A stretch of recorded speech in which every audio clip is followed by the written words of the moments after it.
समस्त भाई और भौणी मानक नमस्कार। तो भाई आमे आज भेटिचु रायगड़ा जिलार नियमगिरी पहाड़ उपरे रहुतुवा डंगरिया कंद समाज सहित जिए कि पहाड़ और वन मध्य रही निजर जीवन निर्वाह करती। चलतु तांको ठारू किछि प्रतिक्रिया नेबा। जनजाति आछन आपण ଆମେ ଆସୁ ନିୟମଗିରି ଡଙ୍ଗିରିଆ କନ୍ଧ। ମୋର ନାଁ ହଉଛି ଅଭିଅଡାକା। ଆମେ ଆସୁ ନିୟମଗିରି ପାହାଡ଼ରୁ ଡଙ୍ଗିରିଆ କନ୍ଧ। ଆମର ଗାଁ ଅଛି କମ୍ବେଶୀ।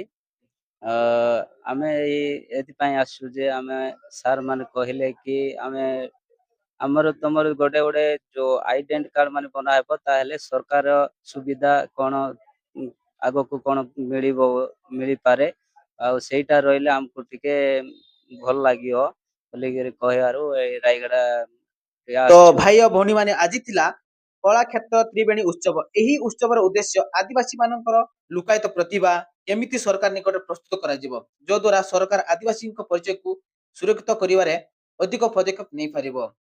ସେଇଥିପାଇଁ ଆଦିବାସୀ କଳାକାର ମାନଙ୍କ ପାଇଁ ବିଶେଷ ଆଇଡି କାର୍ଡ ମଧ୍ୟ ତିଆରି କରାଯିବ ଯାହା ଦ୍ୱାରା ସେମାନେ ବିଭିନ୍ନ ସ୍ଥାନରେ ନିଜ କଳା ପ୍ରଦର୍ଶନ କରିପାରିବେ ଓ ଆଦିବାସୀ ସଂସ୍କୃତିକୁ ଆଗକୁ ବଞ୍ଚେଇ ପାରିବେ।